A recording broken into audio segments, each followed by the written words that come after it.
we're continuing the discussion and practice of these three foundations of practice.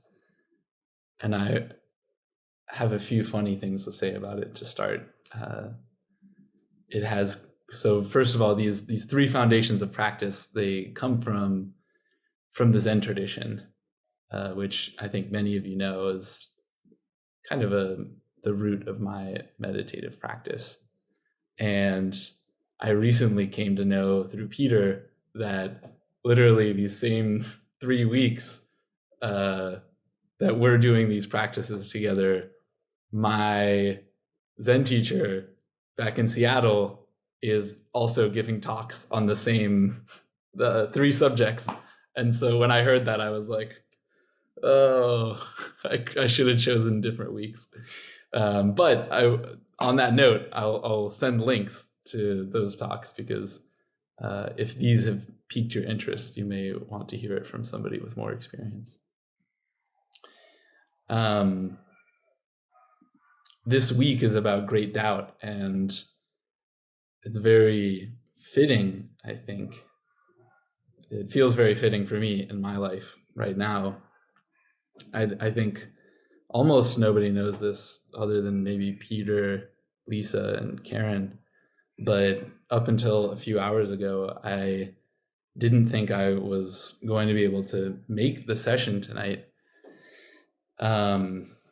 And I spent a few hours in the hospital last night, really just struggling with some odd tropical illnesses, perhaps. I'm doing okay now. I'm kind of up and down, but I'm very glad to be able to be here and to feel okay. But that, in a way, is just a reminder. I was texting a friend of mine and I was like, it's so odd to be faced with this really honest uncertainty about what's going to happen next. And we always, we hold on to some sense that we know what's going to happen next. And there's a healthy amount of that, of like planning for what's going to happen next and making sure that we're ready for what's likely to happen.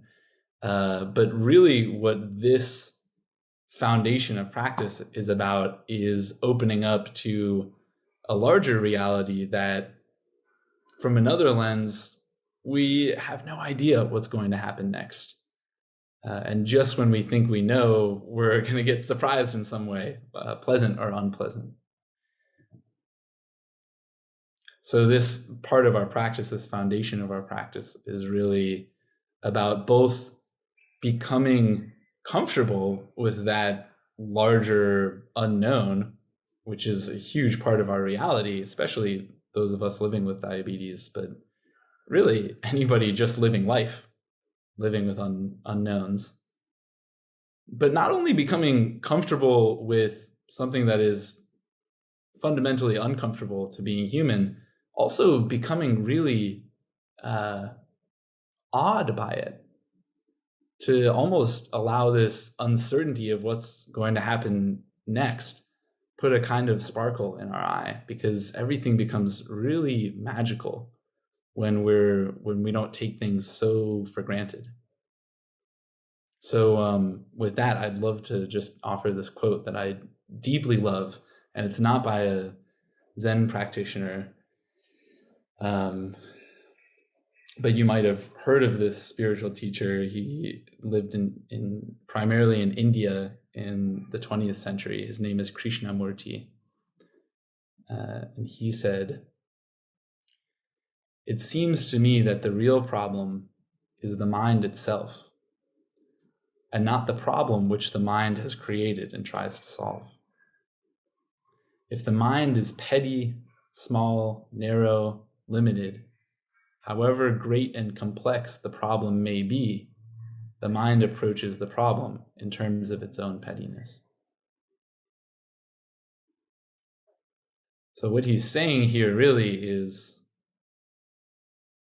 if our mind is small and if we're stuck in this sense of certainty, of knowing how it is and how it's going to be, and knowing or having a sense of certainty about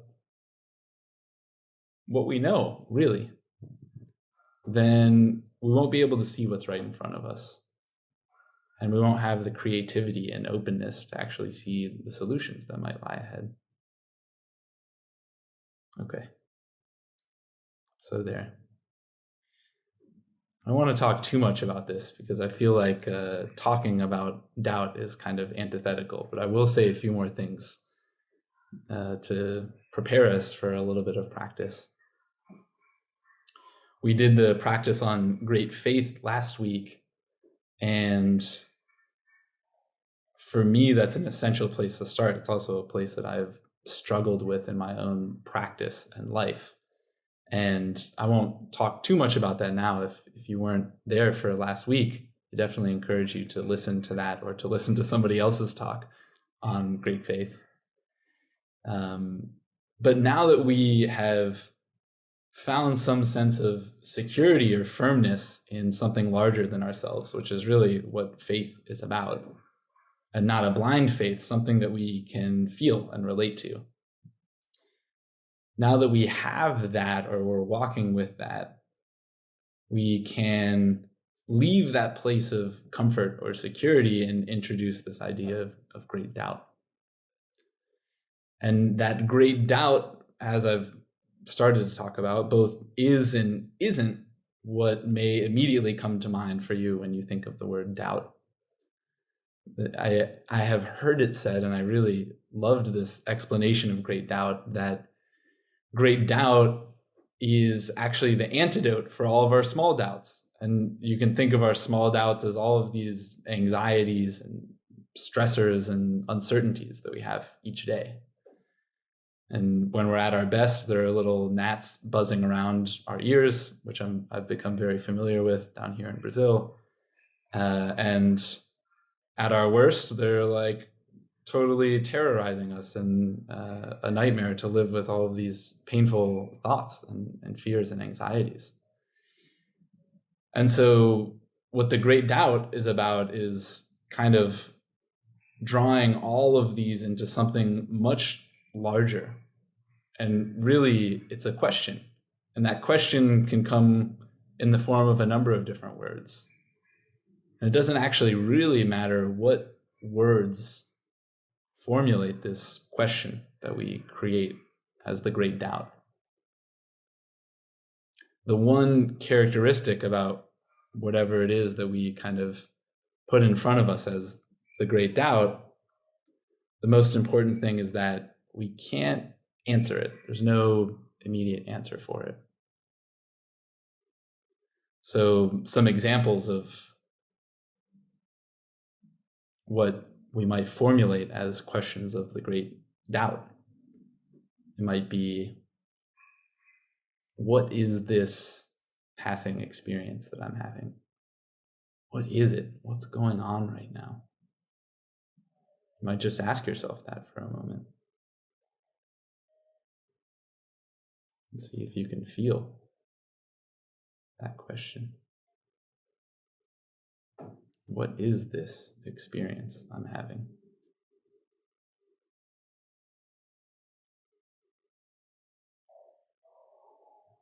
Who is the one that's asking the question? Is it me? What is me? What makes up me? Who am I in this moment? Who am I in another moment? So these larger kinds of questions that don't have some kind of solid answer are ways for us to open up to both the fact that we know a lot less than we often think we know, and the fact that there's something really wondrous about this also. It can open us up to new possibilities that we didn't recognize might be there. And the key is really just in asking, not in looking for an answer. And so with that in mind, oh yes, I also wanted to bring up, has anybody been watching the new Star Wars Obi-Wan series? Without getting into whether you like the series or don't like the series, one thing that probably most of you don't know is that I'm a little bit of a Star Wars nerd. And probably my favorite thing about it is that the Jedi are like totally these like profound meditator warriors. And I just think that's so cool. And they're always pulling out these really profound things. And I just earlier today watched the most recent episode, and there was a really beautiful quote that Obi-Wan finds written by another former Jedi. And I was like, that is totally also a way to speak about the great doubt. And what the writing says is, only with eyes closed can you truly see. There's a lot of different ways to understand that, but one way is only when we give up our sense of certainty and knowing what we're looking at can we actually look at things with clear eyes. Only when we start from scratch. And so with that, let's do a little practice and start from scratch. So I encourage everybody to find a comfortable way to sit right now. Something that's going to be supportive for some practice for the next, let's say, 15 to 20 minutes.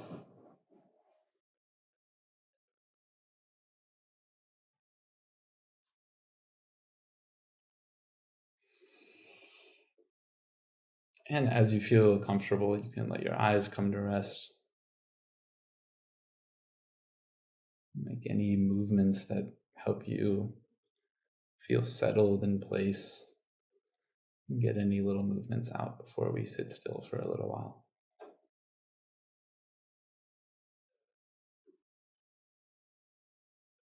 And take a moment just to listen with your ears.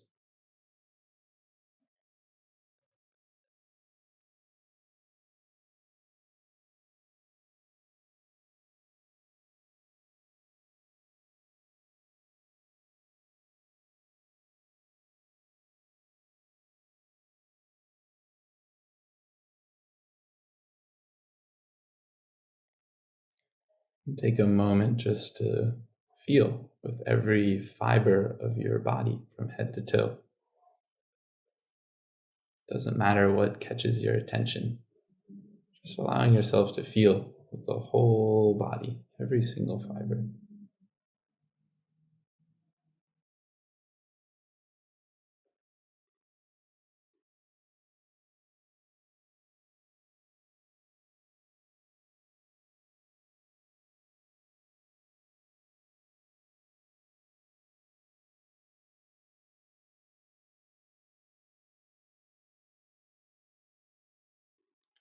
As we often do, you might tune into the pull of gravity.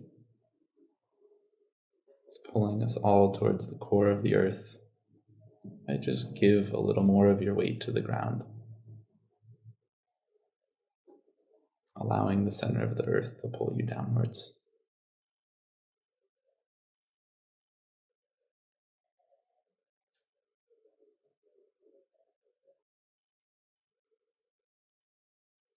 Letting the face soften with gravity, shoulders soften with gravity, the belly soften, hips soften.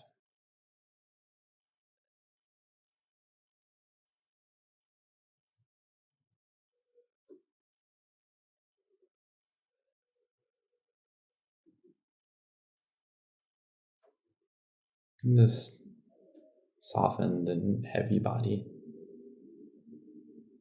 you might notice the coming and going of breath.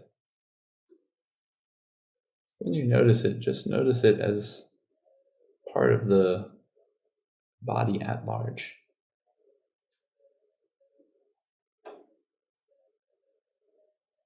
Sometimes there's breath in the body, sometimes there's not breath in the body.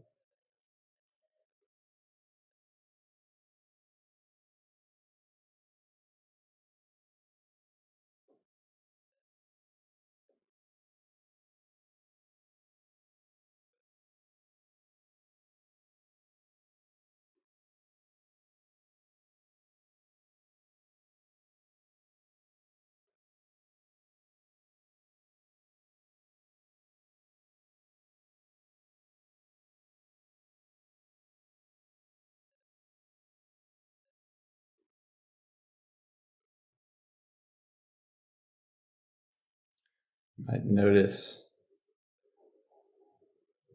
thought patterns start to emerge. Maybe there are things from your day up till now.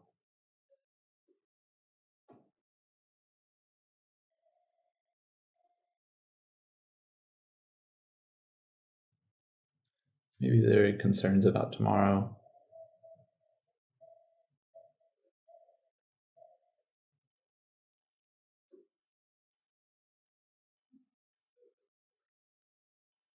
Maybe there are discomforts about the present moment.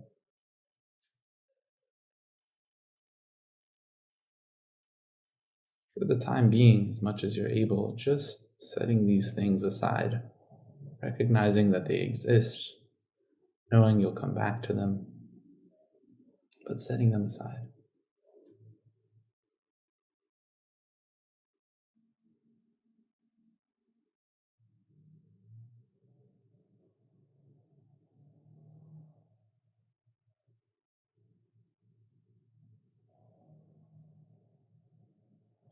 On each exhale, I encourage you, if you find it useful, to either internally or externally say no. This no is both N-O, no, reminding us to remain in not knowing. And this no is K-N-O-W, no. That this experience is alive right now. And all of the answers to this great big question are right here. On the inhale, just noticing your inhale, your experience, and on the exhale, either internally or externally. No.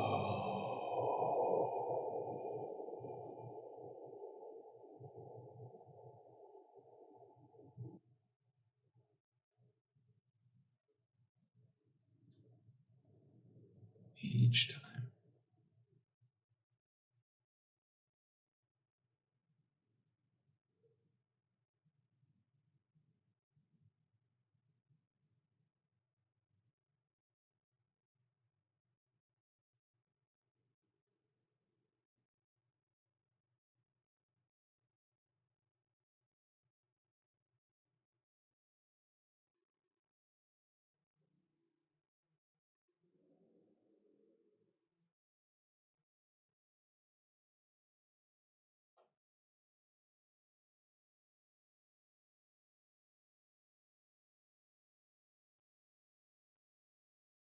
Letting this no put up a barrier to anything that wants to carry your mind away.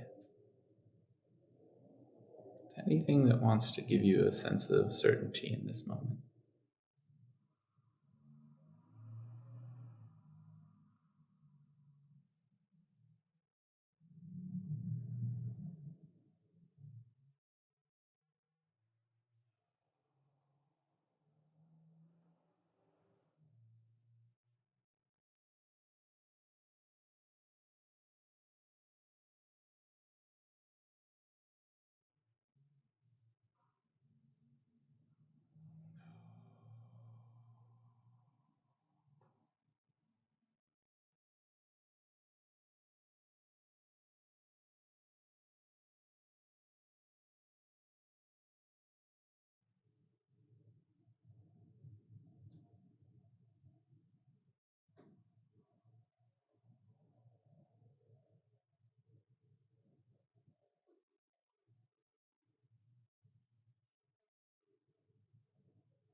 Each time repeating this no to yourself, letting the past become more slippery, less sticky to your mind.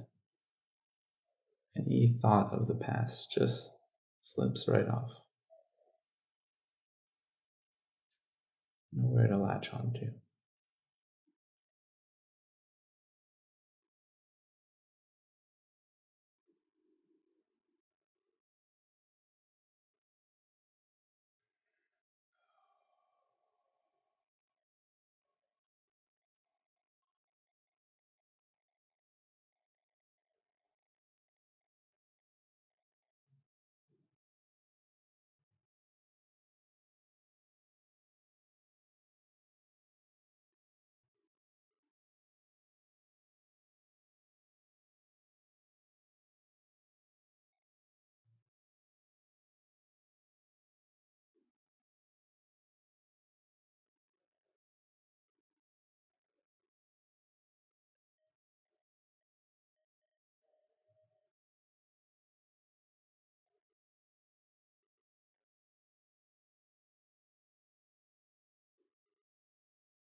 Continuing.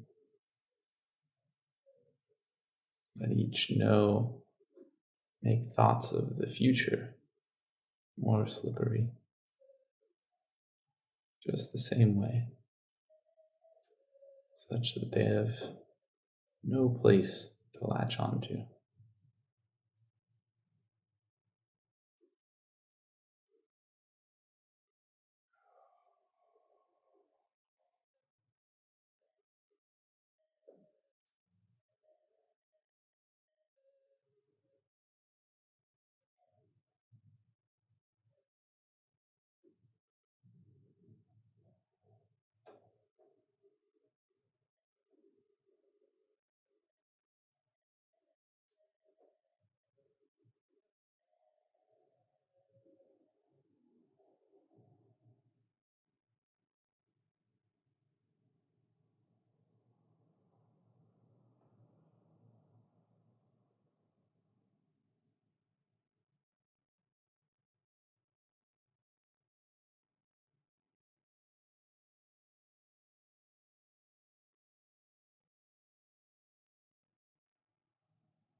Continuing just with this one word and one breath at a time.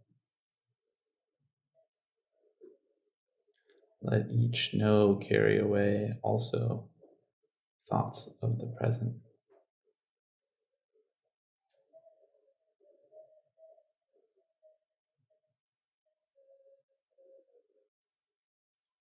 Such that there's nowhere for thoughts of the past, future, or present to latch onto. They each just slip away as soon as they emerge.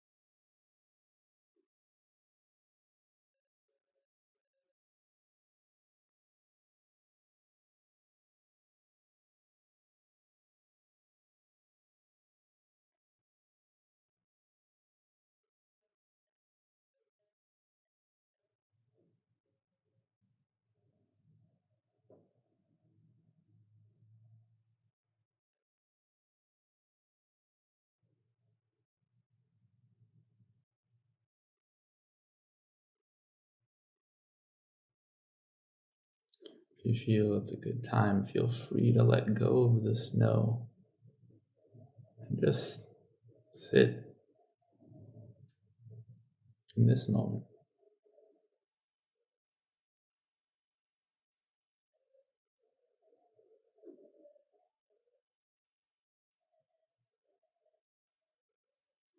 Completely slippery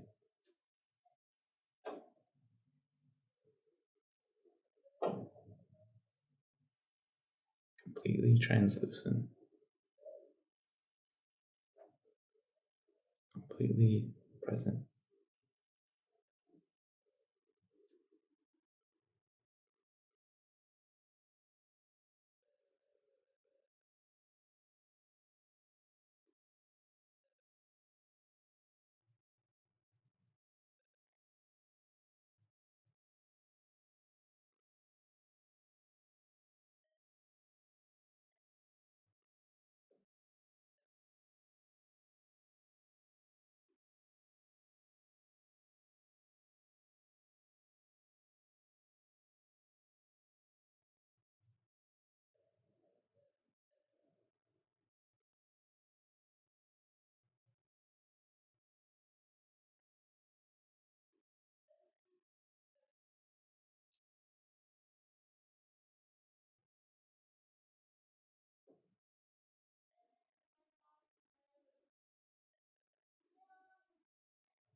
Letting go even of your judgment about how your practice is going or what should be happening.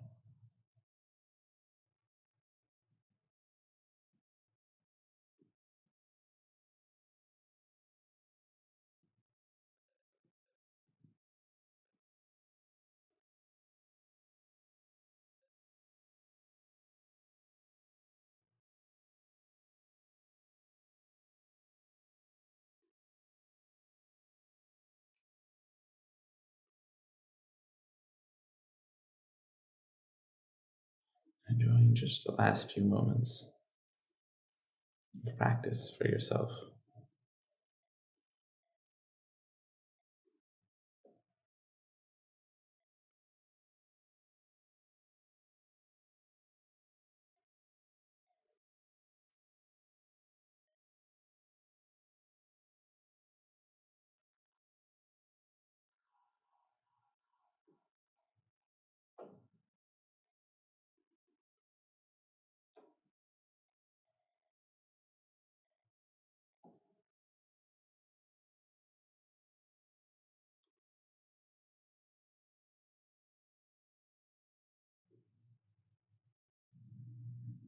Only with eyes closed can you truly see.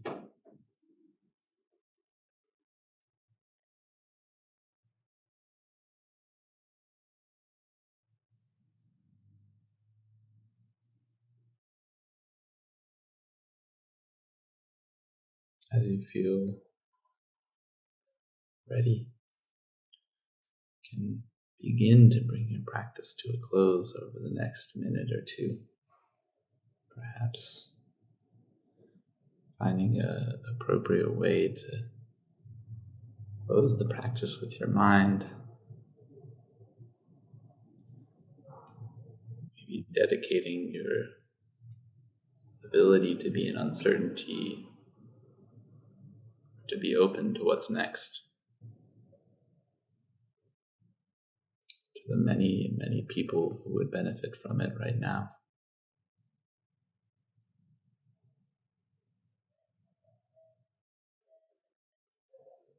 Might begin to take in some larger breaths and bring the body back. Make some small movements with your hands or feet and the rest of your body. And as feels appropriate, you can come back visually as well.